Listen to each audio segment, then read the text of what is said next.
Bonjour mes élèves, dans cette séance vidéo, j'ai essayé de continuer notre cours La transformation de l'énergie lumineuse en énergie chimique, en passant directement à l'étude de relations entre les radiations lumineuses absorbées et l'intensité photosynthétique. Et pour ça, on va exploiter les données d'expérience de d'Engelmann. En plaçant les algues spirogères dans une goutte d'eau dans laquelle on ajoutait une solution de bactéries avides de l'oxygène. Et elle est éclairée par la lumière solaire dont les différentes longueurs d'onde sont séparées à l'aide d'un prisme. هذا العالم قام بأخذ واحد الطحلب خضوري سميتو سبيروجير ووضعه في قطرة ماء ثم أضاف إليه محلول من البكتيريات التي تعيش بوجود الأكسجين صافي بأنها إلا ما كاينش الأكسجين ما غتعيش ما غتكاثرش وما غتعيش بطبيعة الحال. من بعد عرضها للإضاءة بالضوء الأبيض لجميع الموجات ديالو قام بتفريقها باستعمال المنشور. Et les résultats sont illustrés dans cette figure. Voilà les résultats.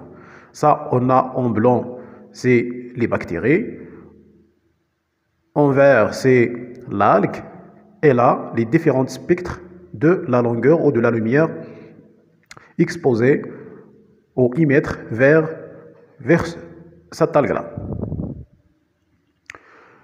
D'abord, que pouvez-vous en déduire à partir de ces résultats-là?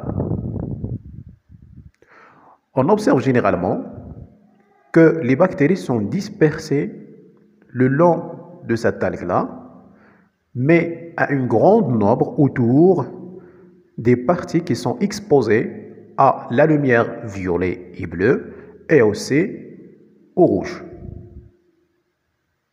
Qui indique ça?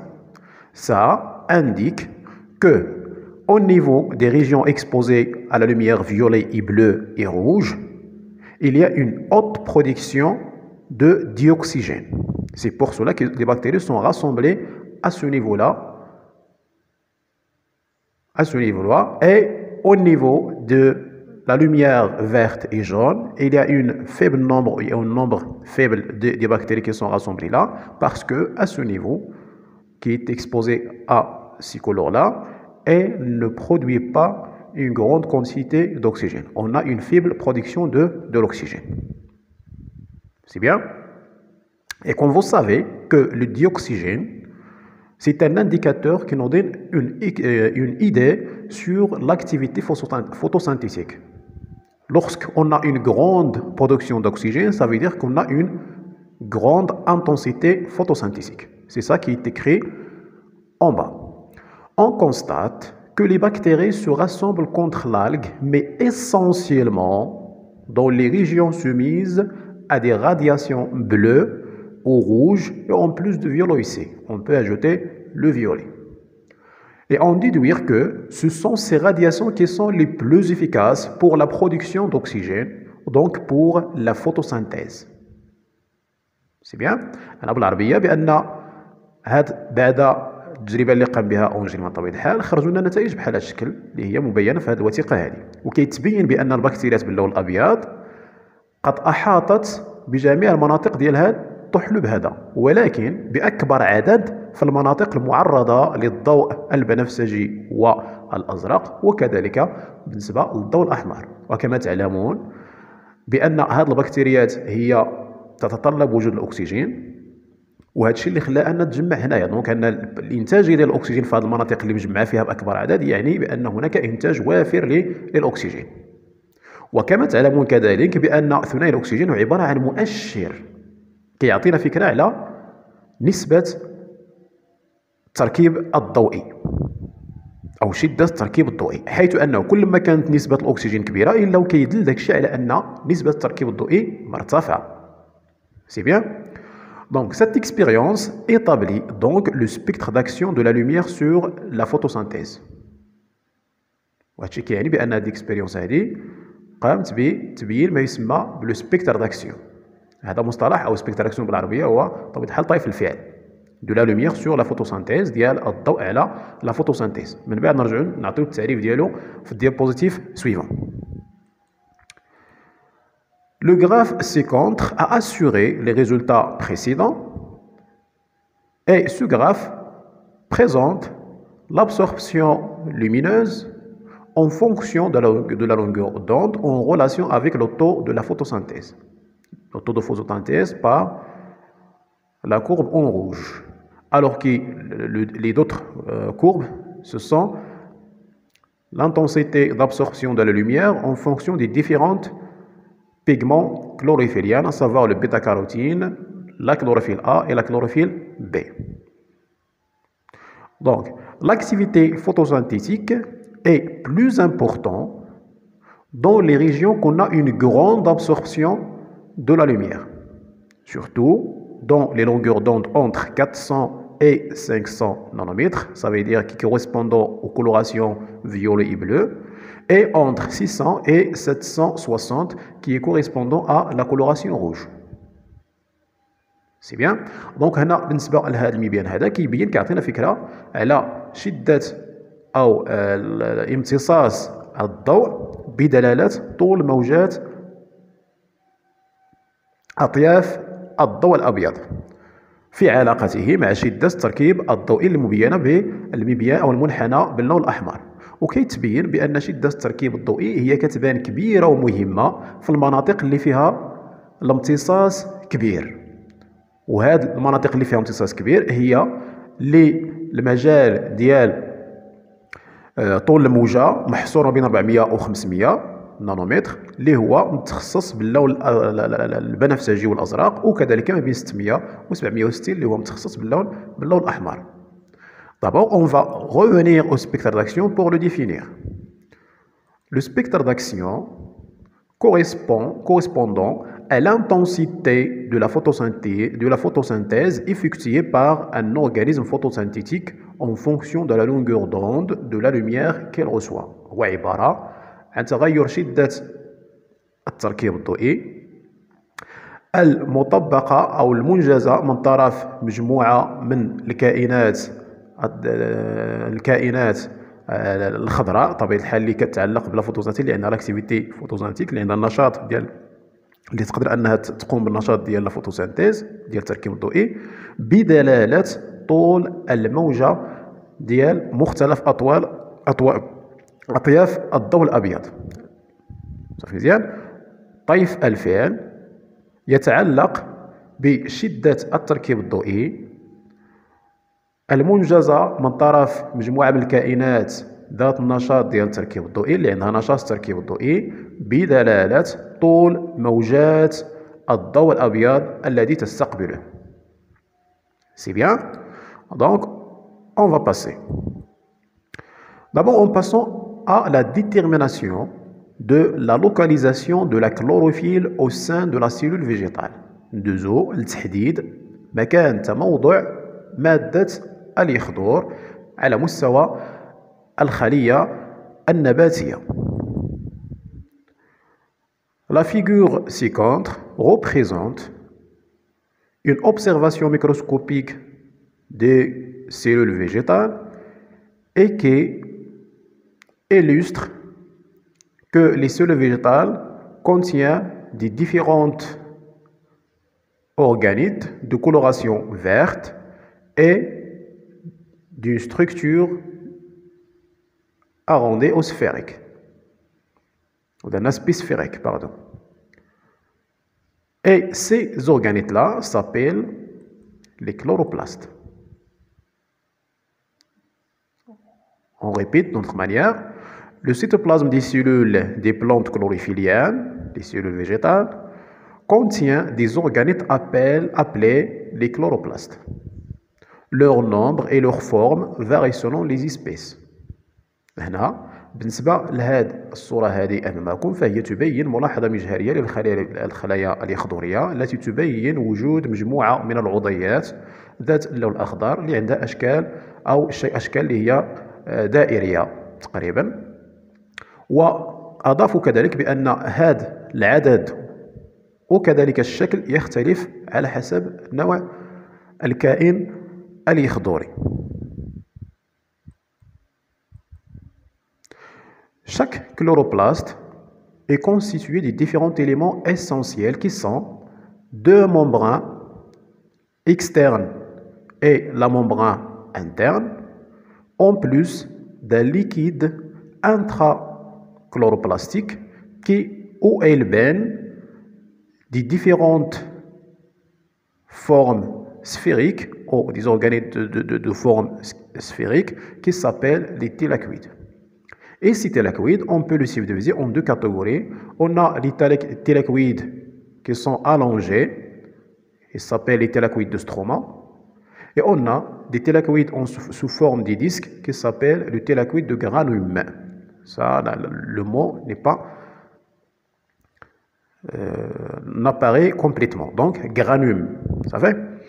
دونك هنا بالنسبه للكلوروبلاست فهي تتكون من مجموعه من العناصر الاساسيه من بينها بطبيعه الحال عندنا جوج ديال الاغشيه غشاء خارجي وغشاء داخلي وداخلها يوجد واحد السائل كنسميوه ستروما وهذا السائل بطبيعه الحال كتسبح فيه واحد العناصر ذات اشكال دائريه او بيضاويه بطبيعه الحال اللي كنسميوها التيلاكويدات. بالنسبه للتيلاكويدات فيها جوج الانواع واحد النوع اللي هو طويل بحال هكا اللي هما هادو وعندنا واحد النوع اخر اللي كيشبه دوائر طبيعه او اقراص. دونك هذوك اللي طوال طبيعه الحال كنسميوهم لي التلاكويدات ديال ستروما وبالنسبه لهادو اللي عندهم لا فورم بحال اقراص كنسميوهم لو تلاكويد دو غرانو. صافي سي سا كي تيكري ا كوتي لا.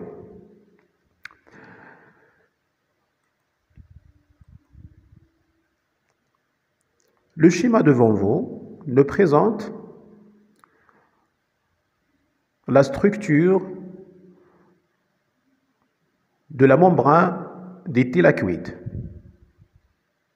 Et d'après ces résultats, d'après cette figure, on constate que les membranes du thylakoïde, elles contiennent des différents éléments.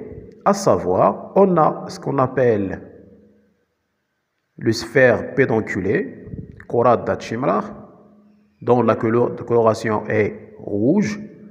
Et cette sphère-là, elle contient un enzyme qui s'appelle l'ATPase. L'ATPase, c'est un enzyme qui est responsable, c'est une enzyme qui est responsable de la production de l'ATP. En plus des sphères pédonculées, on observe aussi qu'on a deux photosystèmes. Photosystème 1, en coloration jaune verdâtre et un photosystème 2 de coloration vert clair. Et ces photosystèmes, c'est un ensemble des pigments chlorophylliens.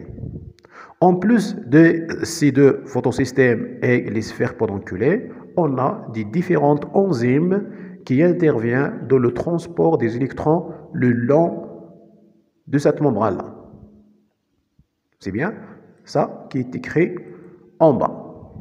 La membrane des thylakoïdes est revêtue de sphères pédonculées et renferme les chlorophylles et des protéines interviennent dans le transport des électrons.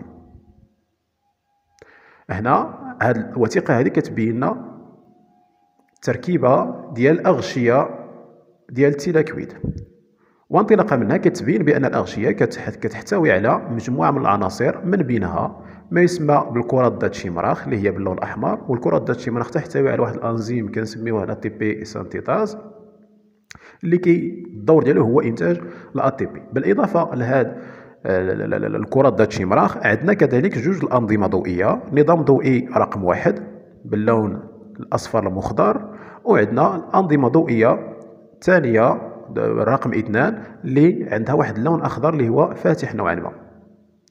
وهذه الأنظمة الضوئية فهي تحتوي على مختلف الصبغات الخضرية. بالإضافة لهذه الجوج العناصر الأنظمة الضوئية مع الكرات ذات شيمراخ عندنا كذلك مجموعة من البروتينات اللي كتلعب دور ديال الأنظمات المسؤولة عن نقل الإلكترونات على طول الأغشية ديال التيلاكويد. C'est bien. En plus de ça, on observe que l'interne du thylakoïde s'appelle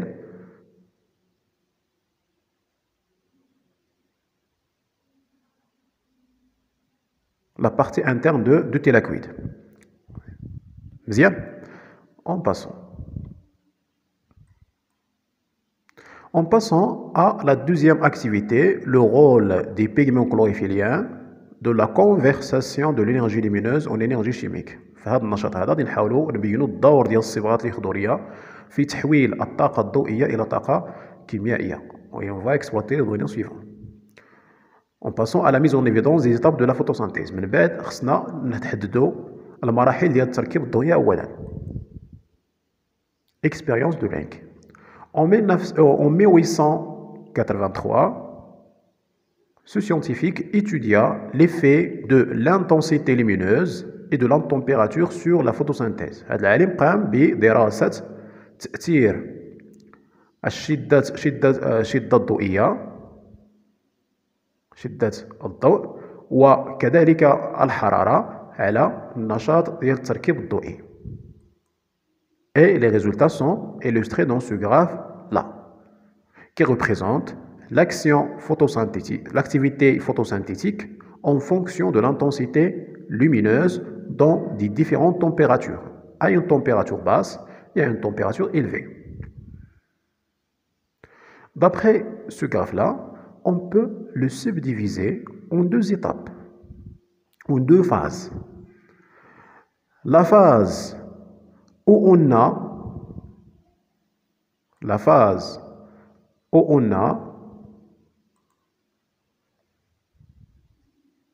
cette phase-là, où on a une faible intensité, et l'autre phase dont l'intensité est forte.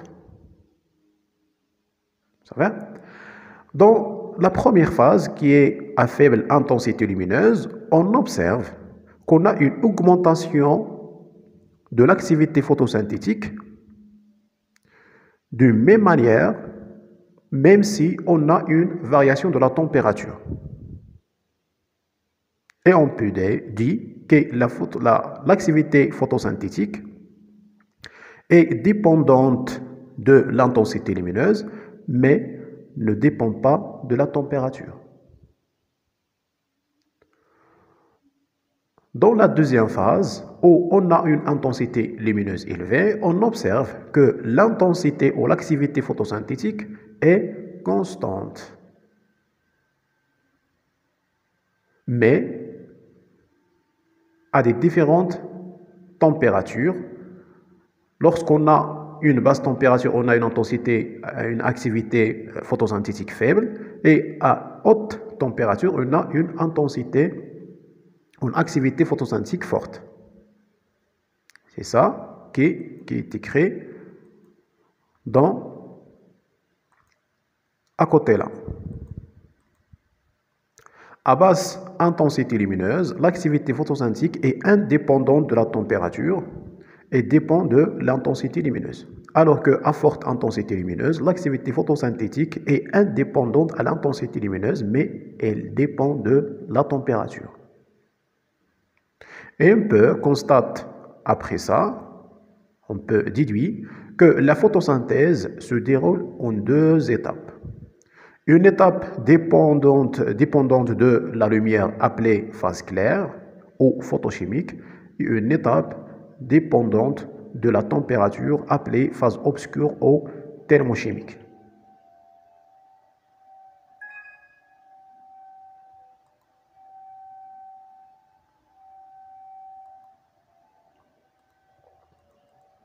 بالعربية بالنسبة لهذا العالم بطبيعة الحال من بعد ما درس تأثير شدة الإضاءة على والحرارة على النشاط أو الفوتوسينثيز أو التركيب الضوئي، عطانا نتائج على شكل مبيان. فهذا المبيان كيبين النشاط ديال التركيب الضوئي أو شدة التركيب الضوئي بدلالة شدة الإضاءة في درجتي حرارة مختلفة، درجة حرارة منخفضة ودرجة حرارة مرتفعة. يمكن لنا انطلاقا من هذا المبيان اننا نقسموه على جوج ديال المراحل، المرحله اللي فيها شده الاضاءه ضعيفه وواحد المرحله اللي فيها شده الاضاءه كبيره. على مستوى المرحله اللي فيها شده الاضاءه ضعيفه كنلاحظوا بان شده التركيب الضوئي كترتفع، ولكن بنفس الطريقه واخا ان هناك اختلاف ديال درجه الحراره. ولكن بالنسبة للمرحلة الثانية اللي عندنا فيها لانتونسيتي كبيرة، كنلاحظوا إلا كانت لا تومبيراتور فيبل، يعني درجة الحرارة ضعيفة، كذلك النشاط ديال التركيب الضوئي كيكون ضعيف. ولكن إلا كانت درجة الحرارة مرتفعة، النشاط ديال التركيب الضوئي كيكون كبير. بالإضافة أن النشاط ديال التركيب الضوئي كيبقى ثابت في كلا الحرارتين. سي بيان. وانطلاقا من هذا الشيء يمكننا نستنتجوا بأن شدة التركيب الضوئي في حالة ما إلا كانت شدة الإضاءة ضعيفة كتكون كتأثر بشدة الإضاءة، ولكن ما كتأثرش بدرجة الحرارة. داكشي علاش كنشوفوا المنحنيين هنا منطبقين باللون الأحمر والأزرق منطبقين. ولكن إلا كانت شدة الإضاءة كبيرة كنلاحظوا بأن شدة الإضاءة أو شدة التركيب الضوئي كتأثر بدرجة الحرارة. داكشي علاش عطاتنا جوج منحنيات منفرقين، ولكن ما كتأثرش بشدة الإضاءة لأنها كتبقى مستقرة في كلا الحرارتين. صافي. سي بيان. دونك on va passer. En passant à l'étude du rôle des pigments chlorophylliens dans la conversion de l'énergie lumineuse.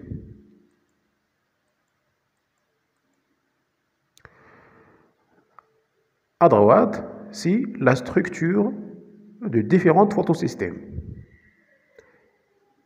Les formes en sphère là, sous forme de sphère là, ce sont des pigments, les différents pigments, à savoir les chlorophylles A, B et les caroténoïdes. Les chlorophylles sont organisés à l'intérieur de la membrane des thylakoïdes sous forme de photosystème. Ça, c'est un photosystème qui est constitué d'un centre réactionnel constitué de deux molécules de la chlorophylle A qui est, une fois excitée, capable de céder ses électrons à un récepteur. بالنسبة للنظام الضوئي فهو يتكون من مجموعة من العناصر، من بينها ما يسمى بالمركز الكيميائي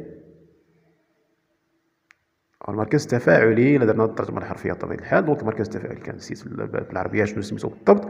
دونك هنا لو سونتر رياكسيونيل، وهذا لو سونتر رياكسيونيل كيتكون من جوج ديال الصبغات ديال الخضور A، جوج ديال العناصر ديال الصبغات الخضور A.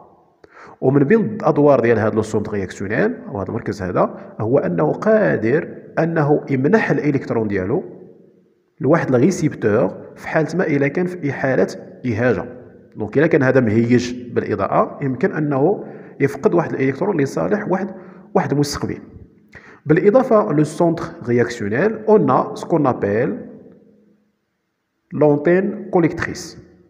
دونك ما تبقى من الصبغيات كلها كتسمى لونتين كوليكتريس، اللاقطة المجمعة، غير من السمية ديالها دو لو نون دي كوليكتريس. كوليكتريس دو كوا؟ كوليكتريس de la lumière. Le rôle, c'est d'absorber les photons et le transmettre au centre réactionné sous forme d'une énergie.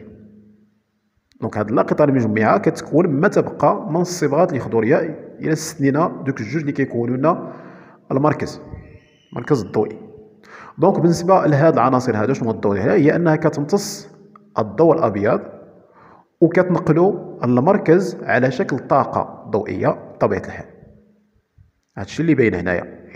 إلا بغينا مثلا نبينوها مزيان، مثلا بالنسبة لهاد لي كلوروفيلا أو هاد الصبغيات هادو أو الصبغات هادو اللي خضورية، فهي قامت بامتصاص فوتون دو لوميير انسيدونت. هاد العناصر هادو كيقوموا بامتصاص ديالو.